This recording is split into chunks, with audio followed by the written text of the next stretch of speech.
चलो अब शुरू करते हैं। सीजी बोर्ड कक्षा 10वीं के सामाजिक विज्ञान के आईएमपी प्रश्नों की सूची मैं दे रहा था, तो आगे बढ़ाते हैं। तो इस बार हम अध्याय 6 से देखेंगे, ठीक है।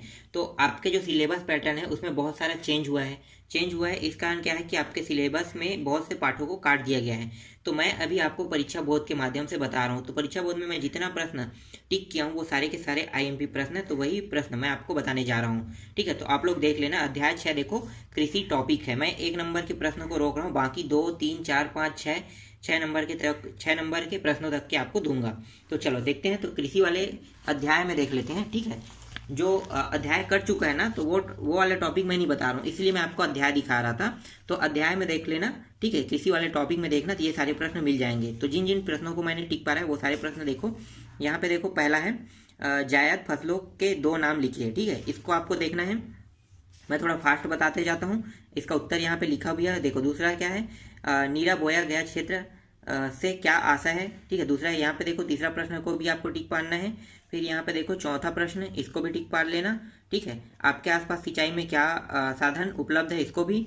इसके बाद देखो, आधुनिक कृषि से क्या दुष्परिणाम है, इसको भी देखना है। फिर हरित क्रांति किसे कहते हैं, ठीक है। इसके बाद देखते हैं और क्या इंपॉर्टेंट है इसमें। देखो इंपॉर्टेंट ये है, ठंड के मौसम में कौन सी फसल पैदा की जाती है। फिर देखो वर्षा ऋतु वाला है ये 10वां, गर्मी, ठीक है। गर्मी में किन फसलों का उत्पादन होता है, ये प्रश्न आपको देखना है, टिक पारते जाना, ठीक है। इसके बाद आपके आसपास कौन कौन सी फसलें एक से अधिक मौसम में उगाई जाती है, इसको भी देखना है। जैव प्रौद्योगिकी क्या है। इसके बाद फसल चक्रण देखो, इसको भी आपको पढ़ना है, ठीक है। इसको भी याद करना है। उसके बाद उत्पादन में वृद्धि, इसमें जितने भी मैं प्रश्न दिखा रहा हूँ अति लघुत्री प्रश्न, ये सारे के सारे आप लोग याद कर लेना, ठीक है। इसको भी याद करना है। इसके बाद हम आते हैं लघुत्री में कोई इंपॉर्टेंट है तो उसको मैं दिखा देता हूँ, ठीक है। लघुत्री में ज़्यादा इंपॉर्टेंट नहीं, सिर्फ एक ही प्रश्न इंपॉर्टेंट दिख रहा है। यहाँ पे देखो, भूमंडली का क्या अर्थ है, ठीक है। तो ये प्रश्न आपको पढ़ना है, याद कर लेना इसको। इसके बाद आते हैं दीर्घोत्री में देखो, मोटे अनाज के उत्पादन में कमी होने का क्या कारण है, इसको याद कर लेना, ठीक है। ये इंपॉर्टेंट है प्रश्न। इसका उत्तर भी मैं आपको दिखा देता हूँ, ठीक है। ये रहा, पूरा का पूरा आपको दिखाई दे रहा होगा। इसके बाद देखो तीसरा जो है, इसको देखना है, ठीक है। दूसरा नहीं देखना है आपको, सीधा तीसरा देखना है। खरीफ, रबी और जायद फसलों का विवरण उदाहरण सहित दीजिए, ठीक है। ये प्रश्न इंपॉर्टेंट है, इसमें बहुत सारे टॉपिक है, ठीक है। ये देखो पूरा का पूरा मैं आपको दिखा देता हूँ, ठीक है। इसके बाद और भी आंसर है इसमें, देख लेते हैं, ठीक है। यहाँ पे देखो, यहाँ पे है, ठीक है। उसका आधा हिस्सा यहाँ पे है। और यहाँ पे देखो, फसलों के उत्पादन में वृद्धि के कुछ आधारभूत कारण क्या है, ठीक है। तो ये प्रश्न आपके गाइड में भी मिल जाएगा, परीक्षा बोर्ड में भी मिल जाएगा। तो जो भी यूज करे उसमें ये प्रश्न बहुत आसानी से मिल जाएगा, ठीक है। बस टॉपिक जो पार्ट का नाम है उससे जरूर देखना। इसके बाद देखो अध्याय 7 है। तो अध्याय 7 है, तो देखो यहाँ पे जो नया सिलेबस है उसमें तो चेंज हो चुका है। तो अध्याय 7 यहाँ पे दिया, तो आपके जो गाइड है उसमें दूसरा नाम दिया होगा। तो आपको कौन सा टॉपिक देखना है, 2 विश्व युद्ध के बीच रूसी क्रांति और महामंदी दिया रहेगा, ठीक है। इस टॉपिक को आपको पढ़ना है। इस टॉपिक वाले में आपको प्रश्न ढूंढना है, ठीक है। इसमें देखते हैं क्या क्या प्रश्न इंपॉर्टेंट हो सकते हैं। तो देखो यहाँ पे देख लेते हैं। तो यहाँ पे इंपॉर्टेंट जो प्रश्न हमें दिखाई दे रहा है, ठीक है, ये देखो, ये वाला है। तो इसको देखना है आप लोग। एक मिनट दिखा देता हूँ। धुरी राष्ट्र में जर्मनी, ये 7वां प्रश्न है, ठीक है।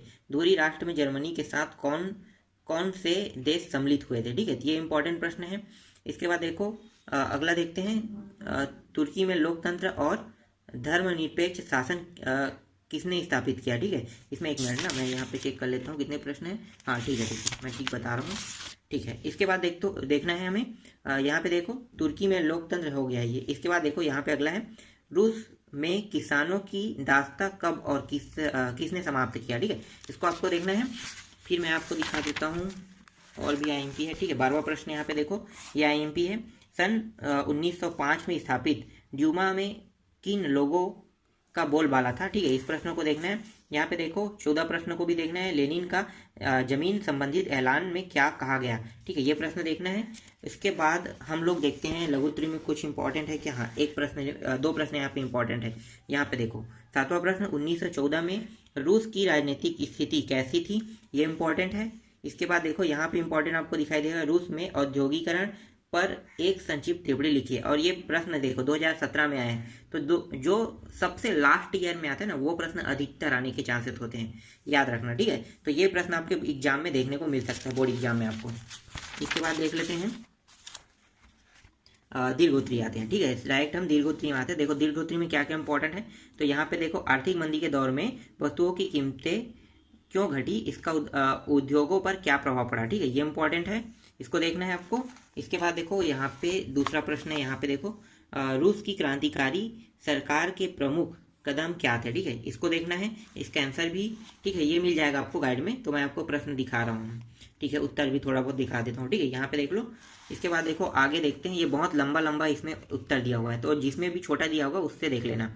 ठीक है, यहाँ पे देखो रूस में 1861 से 1940 के बीच किसानों की स्थिति में क्या परिवर्तन आए, इस प्रश्न को आपको टिक पाना है। ठीक है, अगर परीक्षा बोर्ड रखे तो जैसे मैं कह रहा हूँ वही प्रश्न को आप टिक पा लेना है, आसानी से मिल जाएगा आपको।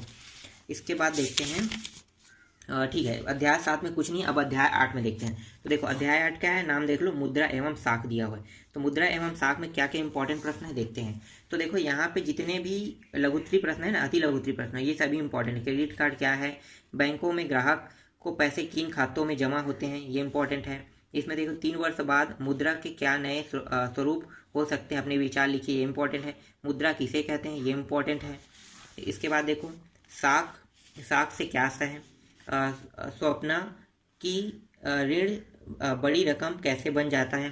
ठीक है, इसके बाद देखो मुद्रा का निर्गमन कैसे होता है, ये इंपॉर्टेंट है। यहाँ पे सिक्का के प्रचलन वाला भी है। ठीक है, नकदी खरीद फसल बाजार से, यहाँ पे देखो बाजार से क्या है, ये भी है चालू खाता। ठीक है, तो ये सभी इंपॉर्टेंट है इसमें। इसके बाद अब आते हैं लघुत्तरी प्रश्न में आपको क्या क्या पढ़ना है। ठीक है, देखते हैं लघुत्तरी प्रश्न में कौन कौन से प्रश्न आईएमपी हो सकते हैं।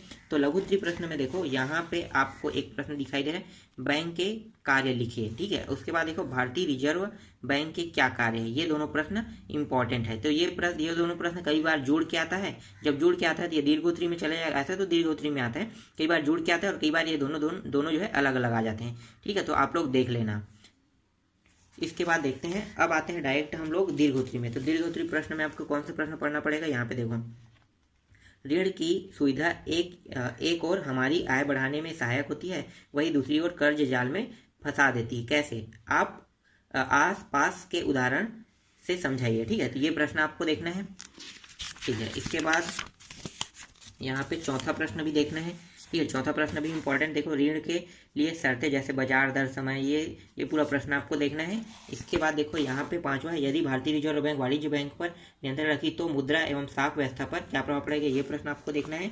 इसके बाद हम डायरेक्ट देखेंगे 7वां प्रश्न को यहाँ पे। तो 7वां देख लो, साख से क्या आशा है। ठीक है, भारतीय रिजर्व बैंक की भूमिका को समझाइए, ये प्रश्न आपको देखना है।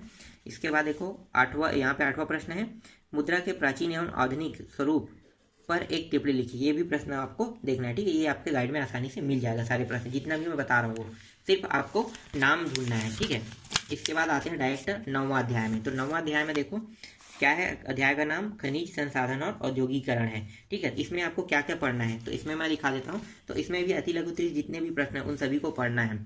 ठीक है, तो देख लो क्या क्या अति लघुत्तरी प्रश्न है। एक है, कौन कौन से खनिज ऊर्जा के महत्वपूर्ण स्रोत है। दूसरा, भारत में सर्वाधिक मात्रा में पाए जाने वाला धात्विक खनिज क्या है। तीसरा देखो, ई नीलामी का क्या अर्थ है। ठीक है, कोयला किस प्रकार का संसाधन है, इसको भी आपको देखना है। अगर बैंक नहीं होते तो पूंजी किस तरह उपलब्ध हो पाती, ये भी आप देखना है।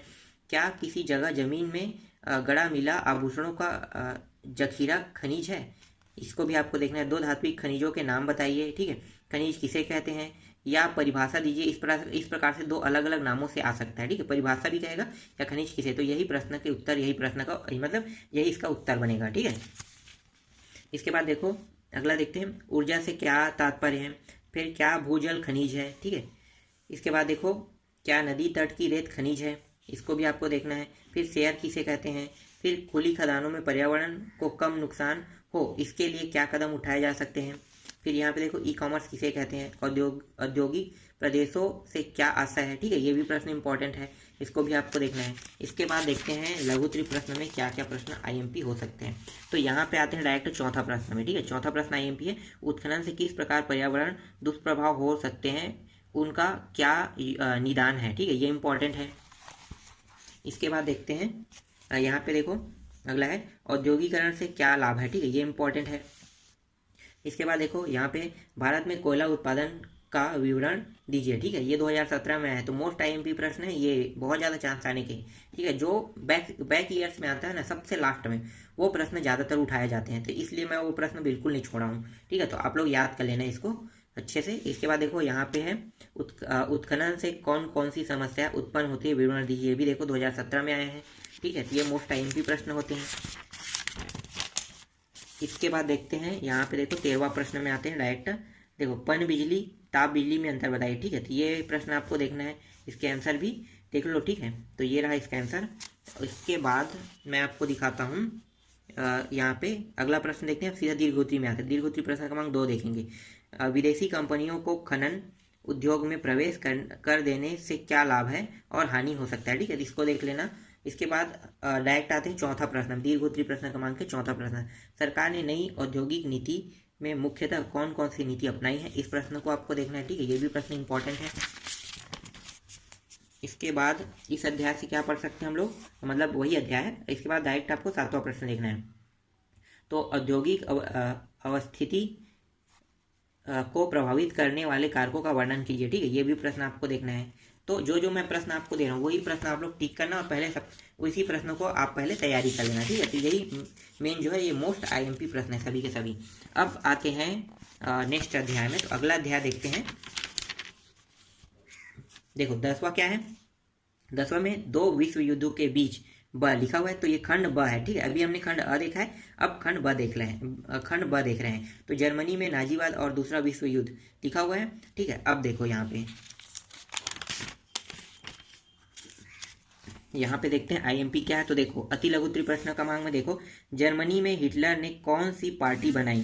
ठीक है, ये पूछा जाता है कौन सी पार्टी बनाई, लेकिन इस प्रश्न को 2 तरीके से पूछा जाता है। एक है नाजीवाद के संस्थापक कौन है, पूछा जाता है। तो नाजीवाद के संस्थापक कौन होगा, हिटलर ही होगा। ठीक है, याद रखना। तो नाजीवाद के संस्थापक के रूप में पूछा जाएगा तो भी आपका यही प्रश्न बनेगा। ठीक है, उत्तर में हिटलर आएगा, लेकिन जर्मनी में हिटलर ने कौन सी पार्टी बनाई कहेगा तो आपको क्या लिखना है, नाजीवाद लिखना है। तो देखो 2 प्रश्न का उत्तर लिखिए।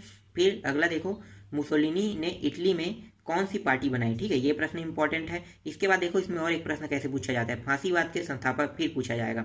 तो इस बार फांसीवाद पूछा है ना, वो नाजीवाद था और ये फांसीवाद है। ठीक है, तो इसके संस्थापक कौन होगा, देख लो, मुसोलिनी। ठीक है, मुसोलिनी लेना है। इसके बाद है म्यूनिक समझौता कब और किसके बीच हुआ। ठीक है, इस प्रश्न को देखना, यहाँ पे इसका उत्तर है फांसीवाद एवं नाजीवाद में 2 समानताएं लिखिए। ठीक है, ये इंपॉर्टेंट है। इसके बाद देखो फांसीवाद से क्या अभिप्राय है, ये भी प्रश्न इंपॉर्टेंट है। इसके बाद हम आते हैं डायरेक्ट यहाँ पे 7वां प्रश्न में आते हैं। 7वां में देखो, जापान ने किस परिस्थिति में आत्मसमर्पण किया, ये इंपॉर्टेंट है।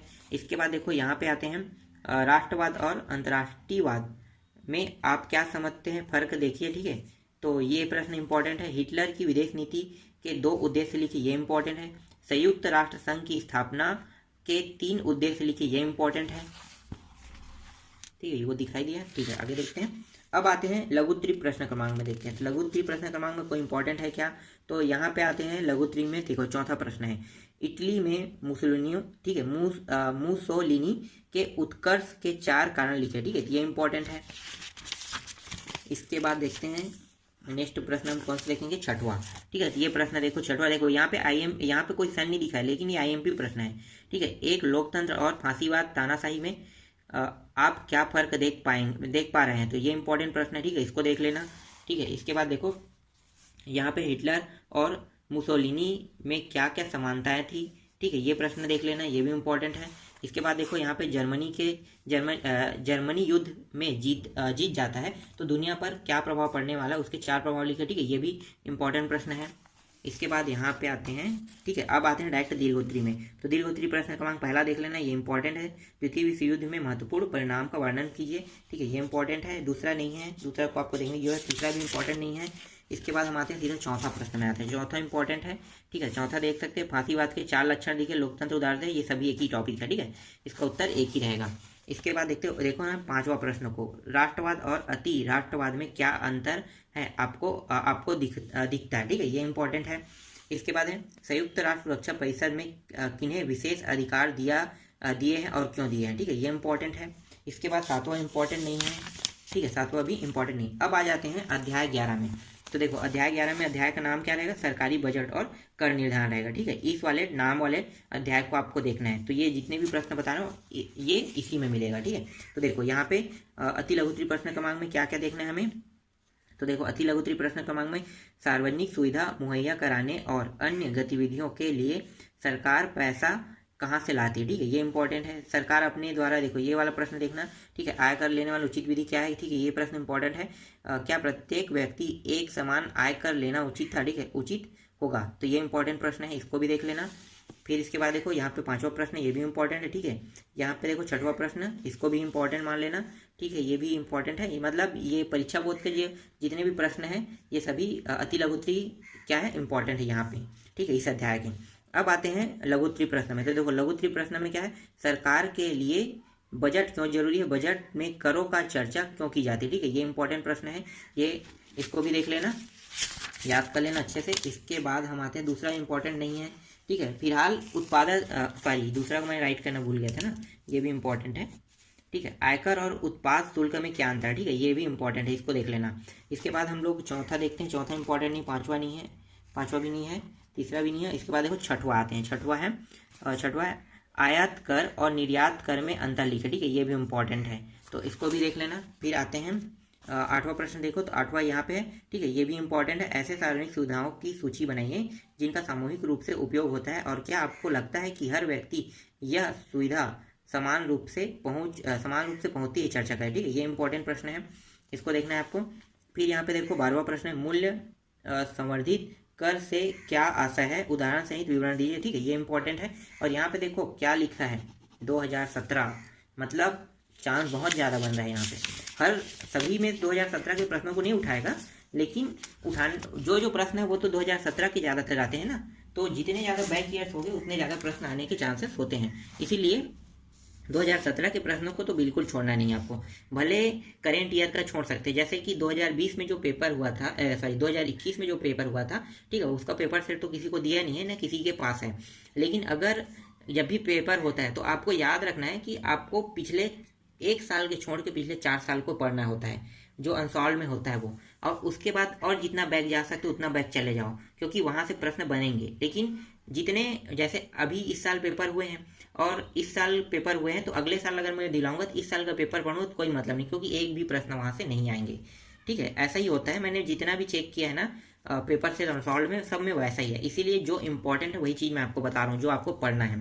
तो देखो यहाँ पे दीर्घोत्तरी प्रश्न क्रमांक में आपको इसको पढ़ना है, ठीक है, इसके बाद देखते हैं दूसरा आपको नहीं पढ़ना है। फिर आते हैं तीसरा आपको पढ़ना है, ये वाले प्रश्न पढ़ना है, ठीक है, ये इंपॉर्टेंट है। इसके बाद है ये चौथा प्रश्न है, ठीक है, ये वाला पढ़ना है आपको।